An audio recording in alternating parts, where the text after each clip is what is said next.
Good morning class. आज हम शुरू करेंगे इंटेगोमेंट्री सिस्टम को और इसके क्वेश्चन रहेंगे। जैसे फर्स्ट क्वेश्चन है इसका, नर्स जो है वो टीच कर रही है क्लाइंट को जिसको हुआ है leg ulcer about the tissue repair and wound healing के बारे में। इसमें से कौन सी स्टेटमेंट होती है क्लाइंट की जो इंडिकेट कर रही है कि आप जो है वो टीचिंग जो है वो इफेक्टिव दे रहे हो। क्वेश्चन हमारे पास ऐसा बोल रहा है कि मीन्स आप एक टीचिंग कर रहे हो, किसी को अल्सर हुआ लेग में, ठीक है, और हम उसकी क्या कर रहे हैं, टिश्यू रिपेयर और बोन हीलिंग के बारे में। तो ऐसी कौन सी स्टेटमेंट होती है क्लाइंट की जो इंडिकेट कर रही है कि इफेक्टिव टीचिंग हो रही है। यानी आपके कीवर्ड रहेंगे इसमें लेग अल्सर और repair of the bone healing, और जो टीचिंग रहेगी आपकी इफेक्टिव कैसे है। तो पहली ऑप्शन आती है I will limit my intake of protein. गलत, क्योंकि टिश्यू हीलिंग के लिए आपको प्रोटीन की रिक्वायरमेंट चाहिए होती है। Second, I make sure that bandage is wrapped tightly. Tightly तो हम किसी चीज को भी रैप नहीं करते, तो सेकेंड ऑप्शन भी इसकी क्या रहेगी, इनकरेक्ट रहेगी। थर्ड ऑप्शन रहेगी my food should feel cold. Cold तो हो भी नहीं सकता। देन फोर्थ ऑप्शन रहेगी I eat plenty of fruits and vegetables. तो इसकी जो करेक्ट ऑप्शन रहेगी वो रहेगी फ्रूट्स और वेजिटेबल्स के लिए कि I eat plenty of fruits and vegetable.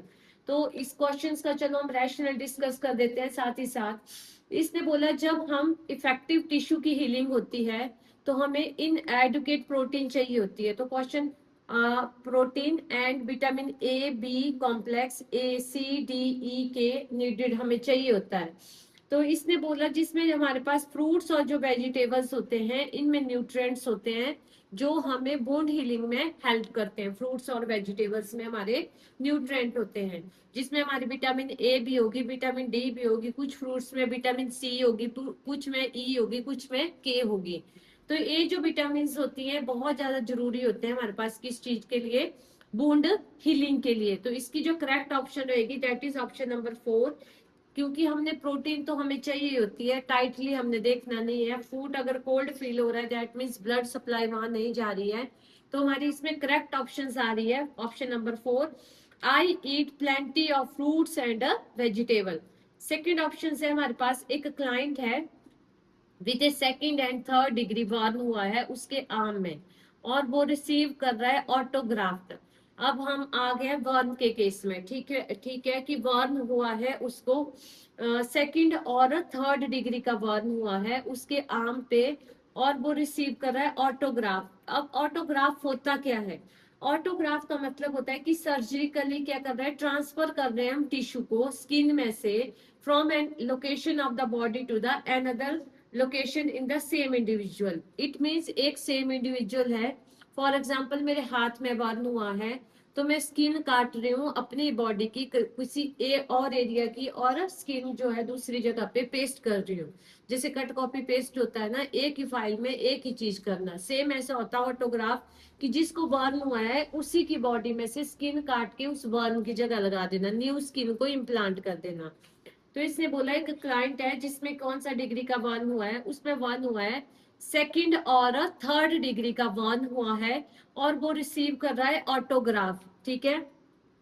2 days later, 2 दिन के बाद नर्स ने फाइंड किया कि क्लाइंट डूइंग आर्म एक्सरसाइज, कि क्लाइंट जो है अपने आर्म की एक्सरसाइज कर रहा है। बर्न भी कहाँ हुआ था उसको, आर्म में, लेकिन 2 दिन के बाद देख रही है कि वो आर्म की जो एक्सरसाइज है वो कर रहा है। The nurse know that this client should be avoid exercise because it may B. अब इसने बोला कि नर्स को पता है कि उसको जो है वो एक्सरसाइज को अवॉइड करना चाहिए। क्यों अवॉइड करना चाहिए, तो सबसे पहले इसने बोला ऑप्शन आ गई डिसलॉग द ऑटोग्राफ। तो इसका पहला ही आंसर आ गया dislodge the autograft. For example because exercising the autograft site may dislodge the grafted tissue and nurse should advise the client to keep the grafted extremity in the neutral position. None of other option is, देखो for example मेरा जो skin है मेरे arm में burn हुआ है, ठीक है, तो मेरे बटक्स में से स्किन लेके यहाँ लगा दी, ठीक है, या फिमोरल रीजन से स्किन लगा दी, या कहीं और से उन्होंने स्किन मेरे कहाँ डाल दी, आर्म में डाल दी। लेकिन अगर मान लो आर्म में स्किन और मैं एकदम अपने बाजू से पूरी हैवी एक्सरसाइज कर रही हूँ तो वो हिल नहीं जाएगा ऑटोग्राफर। तो क्योंकि उसको कुछ दिन के लिए किसकी जरूरत है, रेस्ट की जरूरत है ना। तो इसने बोला क्योंकि उसको उसी पोजीशन पे हमें रखना पड़ता है, न्यूट्रल पोजीशन पे, जहां पे हमने ग्राफ्ट डाला होता है। क्लियर आ रही है बात? एक क्वेश्चन जो है वो बहुत बार रिपीटेड क्वेश्चन है, लगभग हर एक एंट्रेंस एग्जाम में पूछा गया हुआ है कि जब हम ऑटोग्राफ करते हैं तो हमारा होता है कि हमने उस साइड को जो है वो तो उसी न्यूट्रल पोजीशन पे रखना होता है, हमने उसको मूव नहीं करना होता है। अगर हम मूव करते हैं तो जो हमने चमड़ी एक जगह से चिपकाई होती है वो दूसरी जगह से हिल जाती है। इसका आप छोटे से एग्जांपल से भी सोच सकते हो कि आप किसी भी पेपर पे ग्लू लगाते हो ना पेस्ट करने के लिए, तो दबाते हो ना, फिर आप उसी टाइम थोड़ा लग जाते हो उसको निकालने, तब वो हिल नहीं जाएगा। तो सेम यही है कि हमने उसी टाइम दबा के उसको रख देते हैं सूखने के लिए, फिर वो सूखता है तो वो चिपक जाता है। सेम ऐसा ही है कि जब आपकी ऑटोग्राफ किया हुआ है, स्किन को है एक जगह से दूसरी जगह हमने कट पेस्ट किया हुआ है, तो हमने उस एरिया पे जो है एकदम एक्सरसाइज वगैरह नहीं करनी है, इससे क्या हो जाएगा, वो डिसलॉक्ड हो जाएगा। थर्ड क्वेश्चन है हमारे पास, एक क्लाइंट है जिसको क्या हुआ है, एटॉपिक डर्मेटाइटिस हुआ है, और उसको प्रिस्क्राइब किया है medication for a photo chemotherapy. The nurse teach the client about the importance of protecting the skin from the ultraviolet red before drug administration and 8 hours afterward. The steps needed to protect the eye after taking medication of photochemotherapy. The client must protect the eyes from. देखो सबसे पहले आपने इस question को समझना है। सबसे पहले इसने बोला है एटोपिक डर्माइटिस होता क्या है, पहले आप उसको समझो। एटोपिक डर्माइटिस एक स्किन की एक ऐसी कंडीशन होती है जिसमें क्या होता है, हमें बहुत ज्यादा इंटेंस इचिंग होती है, बहुत ज्यादा इंजरी होती है, और मैकुलोपैपुलर लीजन हो जाते हैं। मैकुलोपैपुलर लीजन का मतलब है कि हमें फोफल जैसे बन जाते हैं, ठीक है।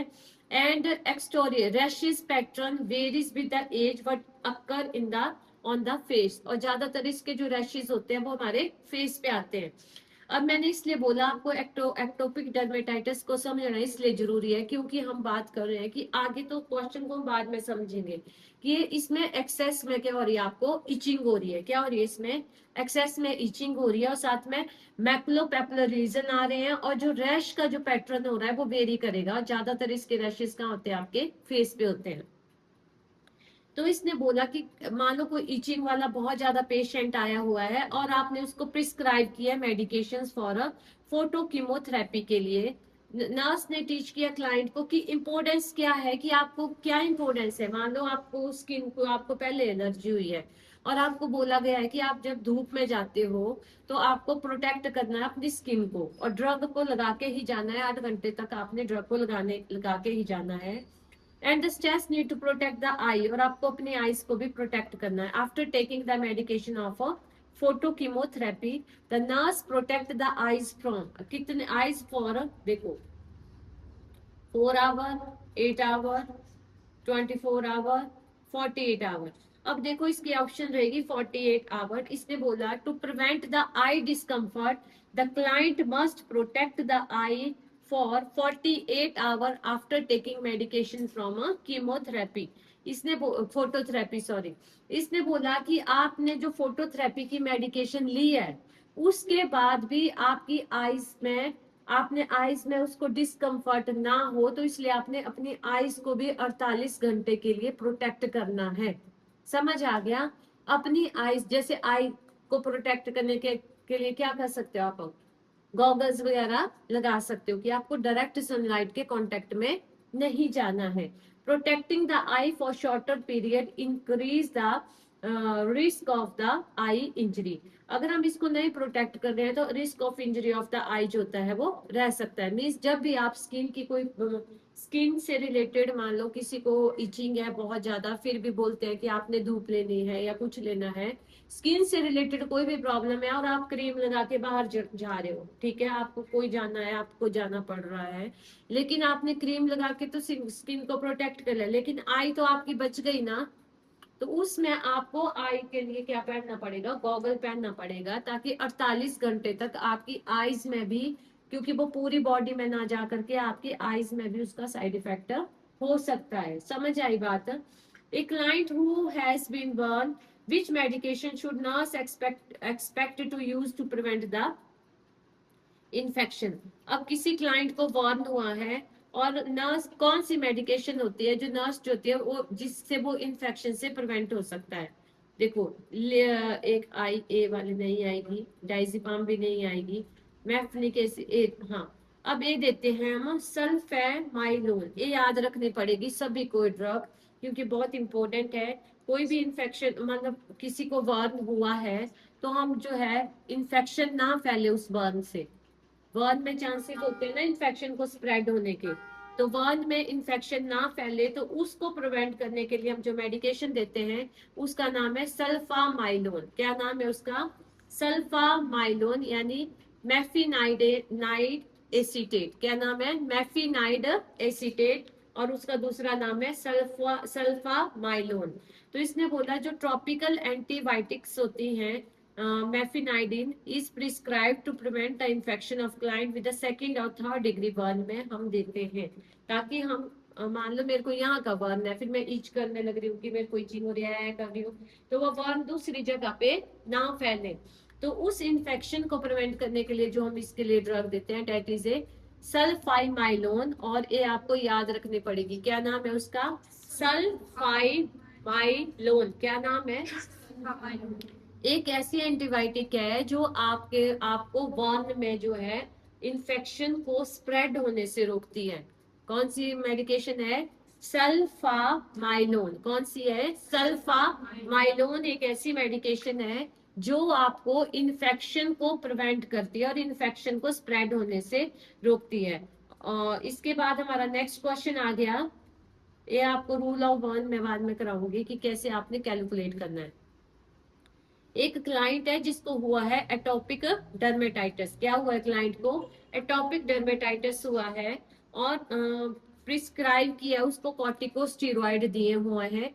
और तुम एक क्वेश्चन कॉर्टिकोस्टेरॉइड का नाम लेते हो, मुझे एक और क्वेश्चन मेरे माइंड में आता है कि हम लॉन्ग टर्म जो है वो कॉर्टिकोस्टेरॉइड का यूज करें तो क्या हो सकता है। लॉन्ग टर्म अगर हम कॉर्टिकोस्टेरॉइड का यूज करते हैं तो हमारी बॉडी में रिस्क ऑफ इन्फेक्शन बढ़ जाता है। क्यों? क्योंकि जो कॉर्टिकोस्टेरॉइड का अगर हम लॉन्ग टर्म यूज करेंगे तो ये हमारी बॉडी के इम्यून सिस्टम को सुप्रेस कर देता है। अगर एक बार हमारी बॉडी का इम्यून सिस्टम सुप्रेस हो गया तो उस टाइम हमें कोल्ड रिस्क ऑफ इन्फेक्शन जो होता है वो ऑटोमेटिकली बढ़ जाता है। इसलिए हम लॉन्ग टर्म जो होता है कॉर्टिकोस्टेरॉइड को प्रेफर नहीं करते हैं। अब इसने बोला एक क्लाइंट है जिसको हुआ है एटॉपिक डर्मेटाइटिस और उसको प्रिस्क्राइब किया हमने potential corticosteroid to prevent with a occlusive dressing to address a potential client problem associated with this treatment. The nurse formulate the nursing diagnosis risk of injury to complete the nursing diagnosis statement the nurse should add which related to the face. अब इसने बोला कि एक client है उसको हुआ था atopic dermatitis. अब तुम्हें कुछ भी नहीं याद रह रहा है इसमें, इतना याद रखना है कि हमें एक्सेस में क्या हो रही है, इसमें बहुत ज्यादा इचिंग हो रही है और इसमें हमने कॉर्टिकोस्टेरॉइड दे दिए पेशेंट को और साथ में ड्रेसिंग कर दी। और इस ट्रीटमेंट में हमें लग रहा है कि रिस्क ऑफ इंजरी जो है वो ज्यादा है। तो रिस्क ऑफ इंजरी किससे रिलेटेड है? Related to the potential interaction of corticosteroid with other drugs, या related to the vasodilatory effect of the topicocorticosteroid, या related to the percutaneous absorption of the topical corticosteroid, या related to the topical corticosteroid application on the face. अब इसमें से देखो, पहले option देखते हैं, नहीं आया। सेकंड ऑप्शन देखते हैं, इनकरेक्ट। थर्ड ऑप्शन सही है। इसने बोला कि जो पेशेंट होता है जो टॉपिको कॉर्टिकोस्टेरॉइड हम उसको देते हैं उसमें रिस्क ऑफ इंजरी ज्यादा हो जाती है because it may be absorb percutaneously, क्योंकि ये जो है वो हमारे अब्जॉर्व हो जाते हैं परक्यूटेनियसली और कई बार एडवर्स इफेक्ट भी कर सकते हैं।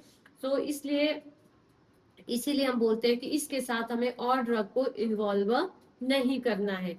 क्योंकि अगर मान लो आप कॉर्टिकोस्टेरॉइड लगा रहे हैं तो हमारी बॉडी में वो क्या हो रहे हैं, यहाँ पे अब्जॉर्व हो रहे हैं। और अब्जॉर्व होने के साथ related to percutaneous absorption of a topical corticosteroid इतने ज्यादा हो जाते हैं क्योंकि हमारी बॉडी में अंदर तक ऑब्जॉर्व हो गए, हमारे ब्लड तक पहुंच गए, हमारे ब्लड वेसल्स तक पहुंच गए, तो हमें प्रॉब्लम क्रिएट हो जाएगी। क्लियर होगी बात? तो इसने बोला कि जब भी हम टॉपिकल कॉर्टिकोस्टेरॉइड देते हैं, आंसर को क्वेश्चन को पूरी तरह से घुमाया हुआ है, पूरा घुमाया हुआ है। इसका आंसर ढूंढना भी बहुत टफ हो जाता है, पर आपने ढूंढना है क्योंकि टॉपिकल कॉर्टिकोस्टेरॉइड जब हम पेशेंट को देते हैं एटोपिक डर्मेटाइटिस में, तो क्या होता है उस टाइम हमारे पास रिस्क ऑफ इंजरी बढ़ जाता है, क्योंकि जब हम इसको सबक्यूटेनियस देते हैं तो उसमें अंदर उसको अब्जॉर्ब होने के चांसेस होते हैं। नेक्स्ट क्वेश्चन है हमारे पास, एक क्लाइंट है जो डायग्नोसिस हुआ है हर जेनाइटल हर्पिस सिंप्लेक्स से, concern about the spread of virus to the other. The nurse questioned the client about a recent sexual activity. What is the average incubation period of localized genital herpes simplex infection? 1 to 6, 1 to 2, 3 to 7। ए आ गया इसका correct answer. अब इसने बोला जो हमारे पास genital herpes simplex infection ज्यादातर जो होता है वो सेक्सुअल कांटेक्ट से होता है, जिसको ऑलरेडी हुआ है, और ज्यादातर सेक्सुअल वर्कर में ज्यादा पाया जाता है, या जिसके मल्टीपल सेक्सुअल पार्टनर होते हैं उनमें ज्यादा होता है इन्फेक्शन, और जिसके मल्टीपल सेक्सुअल पार्टनर होते हैं उसमें इन्फेक्शन जो होता है इसके 100% चांसेस होते हैं इसको होने के। तो इसीलिए तो इसको नाम दिया गया है जेनिटल, यानी जेनिटल एरिया से रिलेटेड है। फॉर एग्जाम्पल एक फीमेल है, अगर उसके बहुत सारे पार्टनर हैं और उसको ही चांसेस है होने के, और जो जो उसके कांटेक्ट में आएगा उसको भी हो जाएगा, और मेल है तो उसको भी होने के चांसेस हैं। तो इसने बोला एक क्लाइंट है जो डायग्नोसिस हुआ है, उसको डायग्नोसिस हुआ है कि जेनिटल हर्पिस सिंप्लेक्स भी है। तो अगर वो कहीं पे भी इंटीमेशली होती है तो उसका जो कितने दिन में वो स्प्रेड हो सकता है बैक्टीरिया, बहुत इंपॉर्टेंट क्वेश्चन है, बहुत बार पूछा गया है। इसने बोला जो इनक्यूबेशन पीरियड होता है हमारे पास जेनिटल हर्पिस सिंप्लेक्स वायरस का, वो होता है 3 to 7 डेज। कितना? 3 to 7 डेज। और for generalize herpes simplex the average incubation, इसको रहने दो, तुमने इतना याद रखना है कि 3 to 7 यानी 1 वीक तक ये इन्फेक्शन दूसरे में स्प्रेड हो जाता है। जब मान लो किसी का इंटीमेट हुआ तो उस टाइम उसको कुछ फील नहीं होगा, लेकिन 2 दिन के बाद, 2 दिन से लेके 1 हफ्ते में उसके पास ये साइन एंड सिम्टम आ जाते हैं। ठीक है, इसके बाद नेक्स्ट क्वेश्चन है हमारे पास, एक क्लाइंट है जो प्रेजेंट है with a blister bone and cause